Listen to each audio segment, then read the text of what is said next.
They called me the mechanic, not out of endearment, not even out of respect. It was a nickname drenched in sarcasm, the woman who fixed things while everyone else took credit. I patched marriages, solved family spats, handled the ugly details no one else dared touch. I wasn't their mechanic. I was his. That man, Devin Stratton, was once my husband. Tech CEO, power-hungry, silver-tongued, and devastatingly magnetic. But the day he left me, he didn't just take his tailored suits and billion-dollar smile. He took my blueprints, my invention, my life's work. And then he married my sister. You heard me, but this story doesn't begin with him. It begins with someone else. The boy who walked into my garage that night years before it all collapsed. No knocking, no warning. Just sweat guilt, and that same look I used to see in his father's eyes when he wanted something forbidden. He walked in like he belonged there, and maybe in some twisted way he did, 'cause he wasn't just anyone. He was my stepson, and he didn't leave. Jake was 17 when Devin and I got married. A lanky, quiet teenager with haunted eyes and a jaw that hadn't decided whether to soften or sharpen yet. He barely spoke to me back then. I didn't blame him. I wasn't his mother. I wasn't even a good wife. Devin was rarely home. Too busy disrupting markets and revolutionizing systems code for late-night dinners with venture capitalists and early morning flights that didn't always line up with his calendar. I was the one who made sure Jake had food, clean clothes, and someone to sign his school papers. Still, he called me Claire, never Mom. We were never close, but there were moments. Like the day I found him asleep in my workshop curled up on a pile of drop cloths like a stray. Or the night I drove to a bar 2 towns over to pick him up before the cops could. He never said thank you, but he always looked at me like I was the only one who saw him. Time passed. Devin and I crumbled in slow motion, polite silences, sterile holidays, fake smiles in public. When Jake went to college, I felt relieved. I didn't have to pretend anymore. Devin filed for divorce 6 months later. Blamed irreconcilable differences. Said I was too obsessed with my prototypes, the self-learning diagnostic software I'd been developing since before he even started his company. The irony would come later. I moved out. Back into my late uncle's farmhouse with the detached garage I turned into my workshop. I was finally alone, finally free. Until that knockless night when Jake, now 24, broader, sharper, with eyes still haunted, came back. I saw the lights on, he said. I should have told him to leave. I should have asked why he was really there. But I didn't. I made him coffee. He asked about the engine on the bench. I asked about his father. He looked at the ground. Still pretending you never existed, he said quietly. He doesn't talk about you. At all. That stung more than I expected. We talked until midnight. He didn't leave. Not that night, not the next. There are moments when the air feels thick enough to cut, charged with everything unsaid, everything restrained. That night was like that. I was under the hood of a 1969 Camaro, not because I needed to be, but because I couldn't look at Jake any longer without remembering the boy who used to leave peanut butter fingerprints on my doorknob. The boy who was now a man standing too close. You rebuilt the transmission yourself, he asked, his voice low, reverent. I nodded, wiping my hands on a rag that was already ruined. Yeah. Had to remachine the gear teeth. They were shot. He stepped closer, inspecting my work, but his eyes weren't on the transmission. They were on my wrists, my collarbone, the sweat at the back of my neck. I felt it. The shift?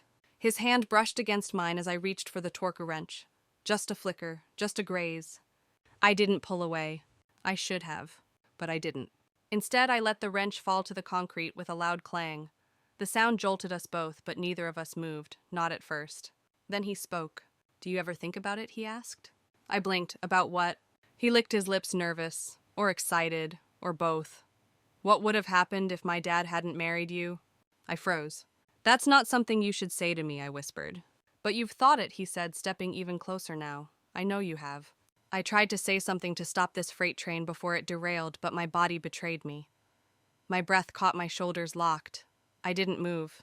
Then his fingers found mine, warm, calloused, hesitant but real. We stayed like that for too long enough for it to mean something, long enough to cross a line neither of us could ever uncross. And when he leaned in slowly, carefully, like testing gravity, I didn't flinch. I let it happen. I kissed him back. The storm outside roared louder, but inside that garage everything went still. The universe paused, morality blurred. And just like that, I was no longer just his ex-stepmother. I was something else entirely. The next morning, the sun streamed in through the warped window of the garage like it didn't know what we'd done, like it wasn't judging me. Jake was already awake, sitting on the hood of the Camaro shirtless, tracing the rust spots on the fender with his finger like he was reading Braille. He didn't look at me when he spoke. I don't regret it. My stomach turned. Not because I didn't want to hear it, but because part of me did. A bigger part than I was willing to admit. I kept my back to him, pretending to scrub a coffee mug that didn't need cleaning. You should. Why you weren't married to him anymore. You didn't raise me. And he treated you like a broken tool. That's not the point, I snapped, spinning around. But I didn't finish the sentence. Because the moment I looked at him, I realized how deeply I'd wanted to feel wanted.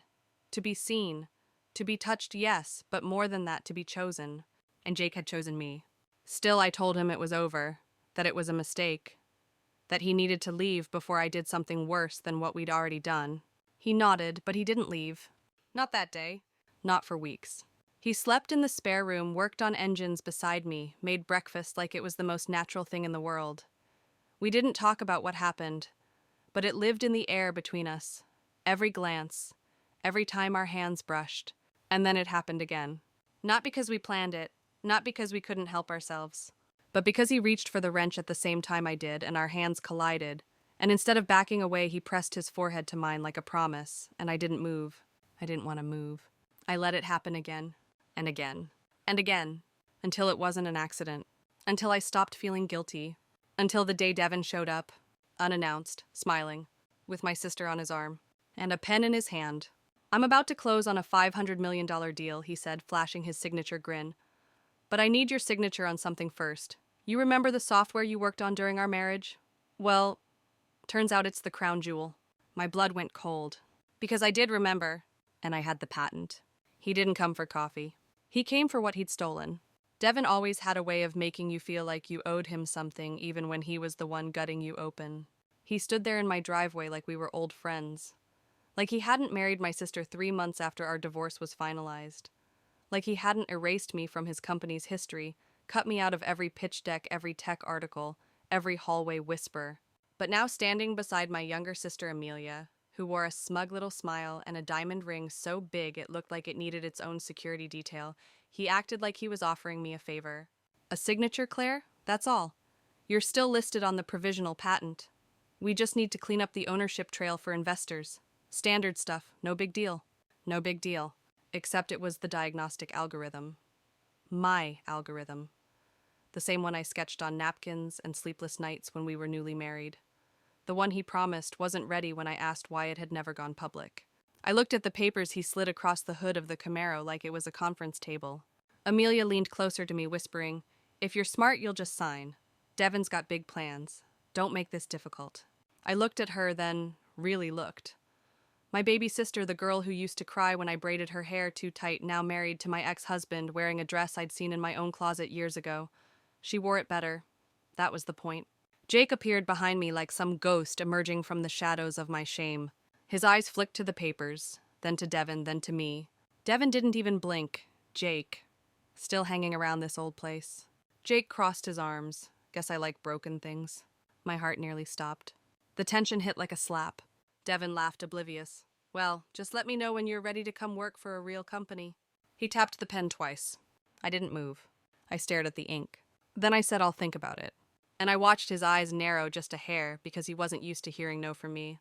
They left in a gleaming black SUV, my sister waving, like we'd had brunch and gossip. The second they were gone, Jake turned to me. "You're not actually considering it, right?" "I don't know," I lied. But I did know. I was going to stop them, and I was going to make them bleed. I didn't sleep that night. Instead, I sat at my old drafting table with a mug of coffee gone cold, the unsigned paperwork laid out like a corpse in front of me. Every page reeked of Devin's arrogance, boilerplate legal jargon, meant to intimidate, pressure, and confuse. I wasn't supposed to understand it. But I did. I understood everything.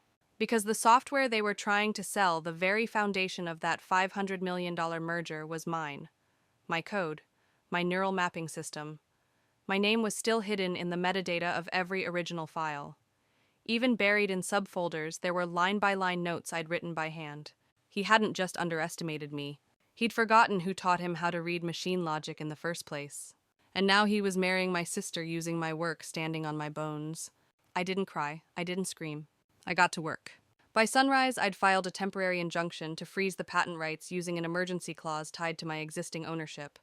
It was obscure, it was risky, but it was real. They couldn't sell what they didn't legally own. By noon, their deal was stalled. By dinner, the emails started. Amelia first, sweet, manipulative. Claire, come on. This could be good for all of us. Why are you making this ugly? Then Devin, you're being irrational. You had nothing when I met you. I made you. Don't rewrite history. That one made me laugh out loud. Jake walked in just as I was rereading Devin's message. He set a plate down beside me, grilled cheese and tomato soup, and leaned against the workbench like he didn't know how badly I was shaking inside.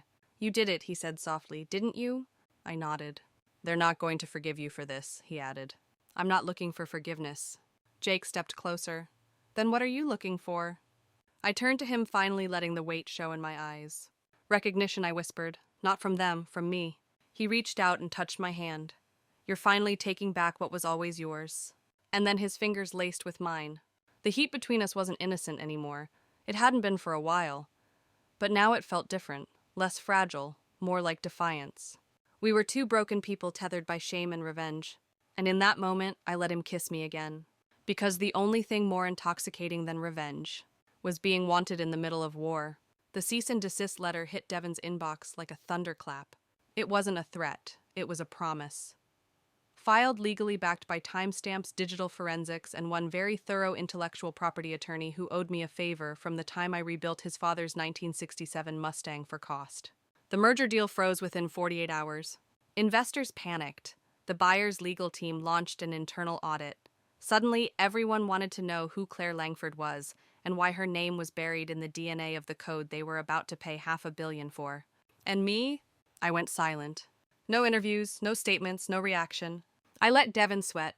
Jake kept his distance during the day. He respected my fire, maybe even feared it a little. But at night, we found each other again, gravitating like magnets we couldn't turn off. We never called it love. Love would have been too clean, too pure for what this was. This was need, heat, hunger. Sometimes I hated myself after, sometimes I didn't. One night I found him sitting on the floor of the garage, back against the wall, fingers tangled in his hair. I shouldn't be here, he muttered. Not like this.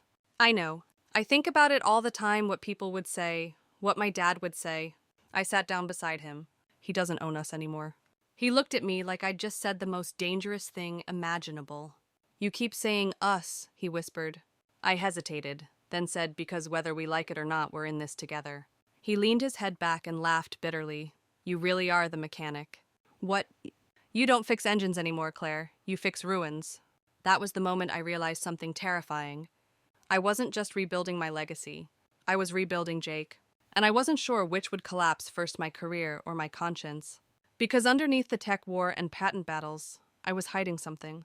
Something worse than the kiss. Something Jake didn't know. Something Devin would use the second he found out. It started as a whisper in my own head, just a flicker of guilt, a shadow of truth. But guilt is a parasite. And by the time Jake placed his hand on the small of my back one evening, while I tightened the valve cover on an engine, we weren't even fixing for anyone the parasite had grown teeth. He asked if I was okay. I nodded, but I wasn't, because the secret wasn't about what Jake and I had done. It was about why he'd come to me that first night. Why he never left. I'd hacked into Devin's email weeks before the visit. Not out of malice, but because I'd seen my invention resurfacing in articles about his company rebranded, renamed, but unmistakably mine. And in one thread, buried deep, I found it an exchange between Devin and a legal associate. They were grooming Jake for a PR stunt, reintroducing him as the young mind who inspired the software. Devin was going to parade Jake like a pawn, claim the algorithm was actually Jake's idea hatched from conversations they had during the divorce. It was vile. And brilliant. So I sent Jake an anonymous tip. Just 4 words, he's using you, ask Claire. I never expected he'd show up at my garage that night. I never expected we'd fall into something so messy, so irreversible. And now I was sitting beside him every day building something new on the ashes of that deception. I hadn't told him the truth. Not the whole truth. Until one night in the middle of dinner, mac and cheese and beer on the hood of the Camaro, our ridiculous new tradition, I said it. I emailed you. He blinked. What? That night you showed up. You didn't come on your own. I sent the tip. I knew what Devon was planning. He set his fork down slowly. You manipulated me. No, I warned you, there's a difference. He stared at me, eyes wide, jaw tight. But he didn't yell. He didn't leave. He just said, you could have told me. I'm telling you now. Then he got up, walked to the edge of the garage, and stood there in silence. When he finally turned back, his voice was cracked and low. I don't know what this is anymore. And I said the one thing I shouldn't have. Neither do I. The Camaro between us felt like a coffin. And for the first time since he'd arrived, he slept somewhere else. The garage was too quiet without him. No clanging tools, no half-teased arguments over spark plug placement, no warm body brushing past mine when reaching for the wrench drawer. Just silence and the sound of my own breath, shaky and guilty. I tried not to check my phone. I tried not to wonder where he slept. But by the second day, I was staring at the front door like a widow haunted by someone who wasn't dead. And then Devon called. Not emailed, called. I let it ring 5 times before answering. I wanted the upper hand. Claire, he said, all velvet and venom. We need to talk. Unless it's about your latest failure, I'm not interested. He chuckled. You froze the deal. You got your attention. But you forgot one thing. I know what you are. What I am, I said coolly. A mechanic, he hissed. A fixer. You're not built for war. You don't have the stomach to watch it all burn. He paused. But I do. Then he dropped the bomb. I've hired a team to dissect every line of your source code. Anything built while we were married will be argued as joint marital property. I'll drag this out for years if I have to. Investors will walk. You'll walk. And your little protege, what's his name again? Jake won't have anything left either. I didn't say a word. Sleep well, Claire. He hung up. I stood there, phone pressed to my cheek as the blood drained from my face. He wasn't just coming for me. He was coming for Jake. And suddenly I wasn't angry anymore. I was terrified. Because if Devon found out about us, if he really found out, it wouldn't be a scandal. It would be annihilation. Not just professionally, but legally, personally, emotionally. I needed to protect Jake. Even if that meant cutting him off completely. Even if that meant becoming the villain in his story. Because sometimes loving someone means walking away before the explosion reaches them. And as I stood alone in the garage, surrounded by machines I could fix, and a heart I couldn't, I realized something horrifying. I didn't want to save him anymore. I wanted him to save me. 3 days passed.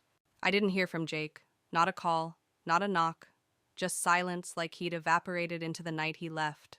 I told myself it was better that way. Cleaner, safer. But that lie frayed every hour. On the 4th day, I found his toolbox still under the workbench, his sweatshirt draped over the back of the passenger seat in my old Ford, his favorite mug chipped on the rim, still drying on the sink. Ghosts of a boy I had no right to want, no right to keep. I buried myself in paperwork, filed a motion to strengthen the injunction, contacted my old mentor from MIT's Patent Ethics Division, and late that night, I finally did what I'd avoided for weeks. I opened the black box. The fireproof case under my floorboards untouched since the day I left Devon. Inside was a flash drive, just one. No label, no encryption, just my original source code. Every variable, every version, every late-night tweak made long after Devon had gone to sleep.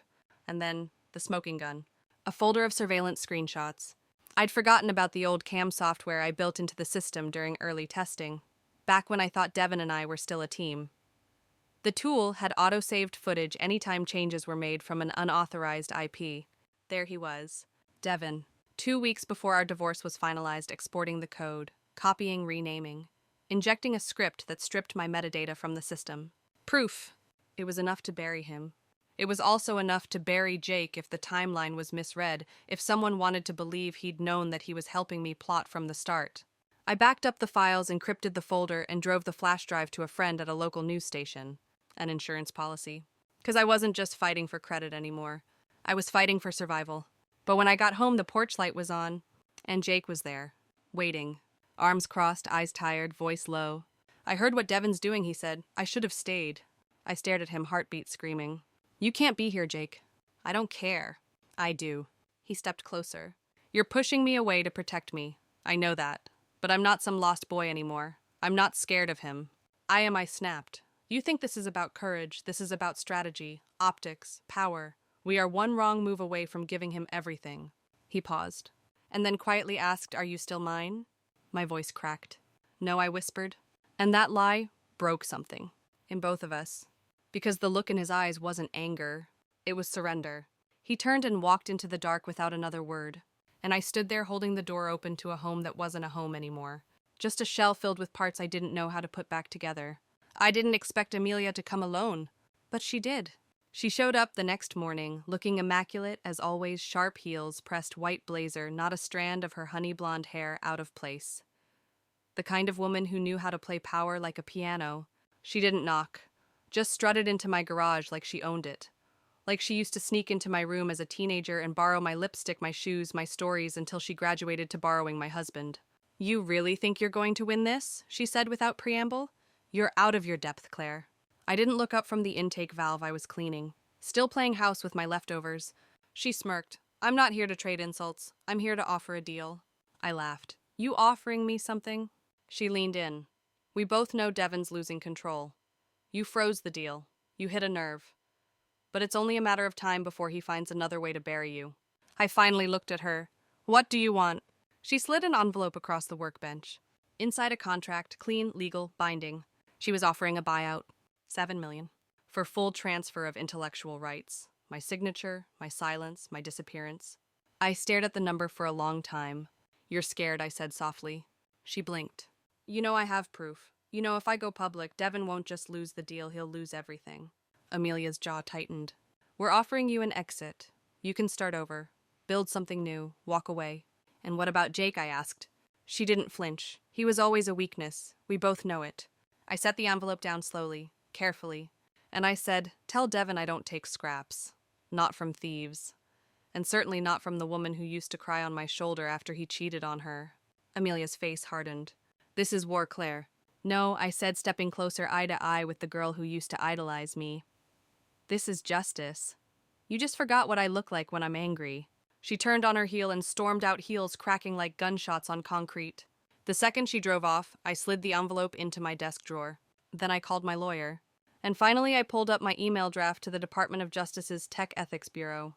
The one with the subject line, "Whistleblower Evidence, Confidential Patent Theft and Corporate Fraud." I hovered over send. I thought of Jake, of how he looked at me before I broke him with a lie.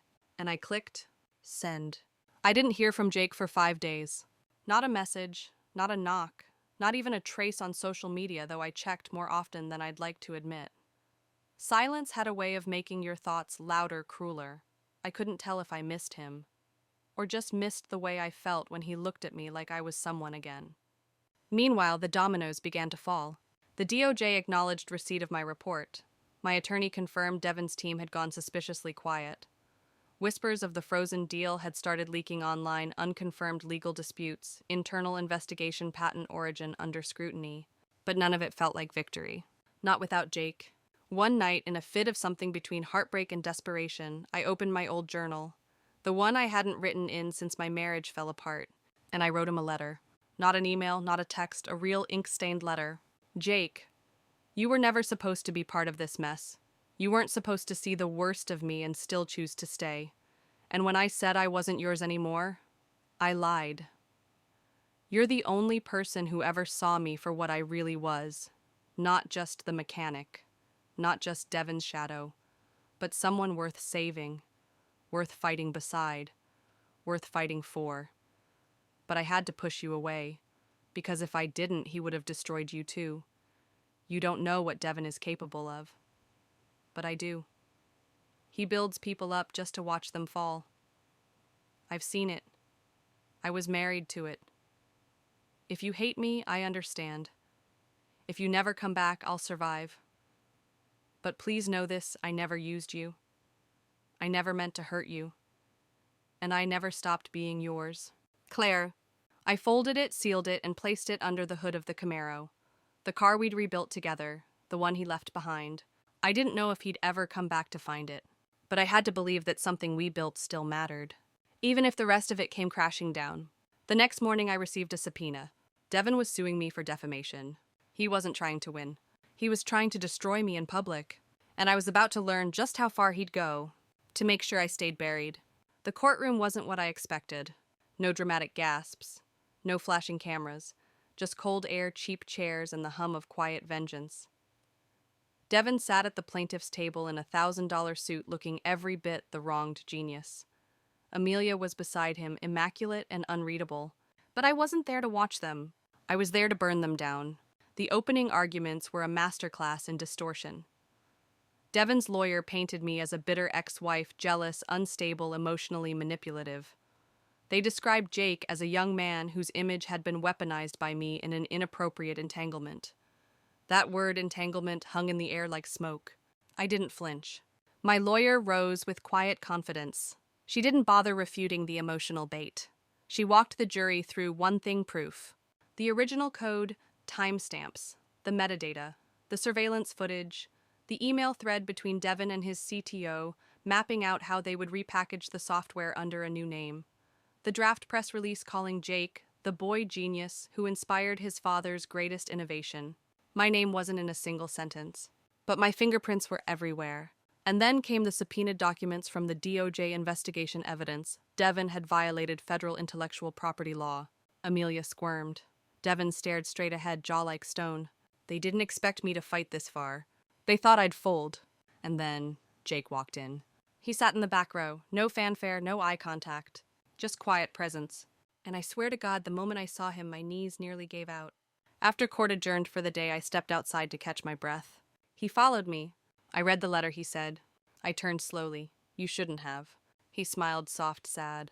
You hid it under the hood of a Camaro Claire. I'm a mechanic too, remember? We stood in silence, the late autumn wind tugging at the collar of his jacket. I should have stayed, he said finally. I let fear win. I let everything win, I whispered. Then he reached into his jacket and pulled out a folded piece of paper. I opened it. It was a schematic. My schematic. But updated, improved. His notes in the margins. Enhancements to the diagnostic timing. It was beautiful. You built on my work, I said, stunned. No, he said. I honored it. My throat closed. We didn't kiss, we didn't cry. We just stood there, two mechanics in the ruins of something broken, holding the blueprints to something better. The next day, Devon's legal team quietly withdrew the lawsuit. And the world watched a different headline go viral. Forgotten female inventor, wins case, freezes $500 million deal, then builds new tech empire with unexpected partner. They called me the mechanic, but now they'd have to call me founder. The settlement came quietly like a snake sliding through tall grass. Devon's lawyers knew better than to let this reach a federal trial. Between the DOJ investigation, the leaked emails, and the patent logs, they didn't just lose their leverage, they lost their narrative. They offered me everything I asked for: full recognition of intellectual ownership, a public apology from the board, 37% equity in the company I'd built in the shadows. And I declined every penny, because I didn't want to be tied to their empire. I wanted to build mine. With Jake. We didn't make it official, there were no ribbon cuttings or viral love declarations, but people started to notice the way we moved together, how we finished each other's sentences in investor meetings, how I introduced him not as my partner, not as my engineer, but simply as, this is Jake, he's the reason I didn't disappear. We started small, a lean startup focused on adaptive automotive AI. The technology didn't just diagnose mechanical failures, it predicted them before they happened using behavioral data and intuitive learning. It was smarter, faster, ours. And it was legal, clean, entirely separate from the poisoned legacy Devon left behind. One day during a quiet hour at the shop, I caught Jake sitting on the Camaro's hood again, same spot years later. He was holding the first working chip from our prototype line, rolling it between his fingers like it held more than circuitry. You ever think about how close we were to losing all of this? He asked. I nodded, every day. He looked at me, a little grin tugging at the corner of his mouth. I think we still have things to fix. I smirked. Like what, the powertrain or the PR? Neither, he said. You. My breath hitched. He wasn't wrong. There were still scars, old ones from Devon, newer ones from guilt, trust, secrecy. And maybe some wounds between Jake and me hadn't healed completely. But we weren't running anymore. We weren't hiding in garages or behind legal clauses. We were building. We were reclaiming. We were forging something far more dangerous than a lawsuit. A future. I slid up beside him, took the chip from his hand, and held it up to the light. It shimmered like a tiny hard-won star. You know, I said, they still call me the mechanic. Jake leaned in, resting his forehead against mine. Then let's show them what a mechanic can really build. Sometimes I wonder how much of this was fate and how much was sheer stubbornness. They called me the mechanic like it was an insult. But I've learned that sometimes the broken parts are the most valuable. Because fixing isn't just about tools or engines. It's about knowing where to hold on and where to let go. About owning your mistakes and making something better from them. The day Devon's $500 million deal froze was the day I finally stopped being invisible. It was the day I became me. Not the wife who lost everything. Not the woman who kissed her stepson in a garage and drowned in guilt. Not the broken inventor left out in the cold. But a fighter. A creator. A woman who rebuilt her life one bolt, one line of code, one secret kiss at a time. Jake and I, whatever you call it now, are still here. Still standing. Still fixing. Because some things, no matter how taboo or messy, are worth risking everything for. And some deals, no matter the price, are worth freezing to save what really matters. I'm Claire Langford. They called me the mechanic. Now I'm the one who controls the engine. And this is only the beginning. Thank you for following my story.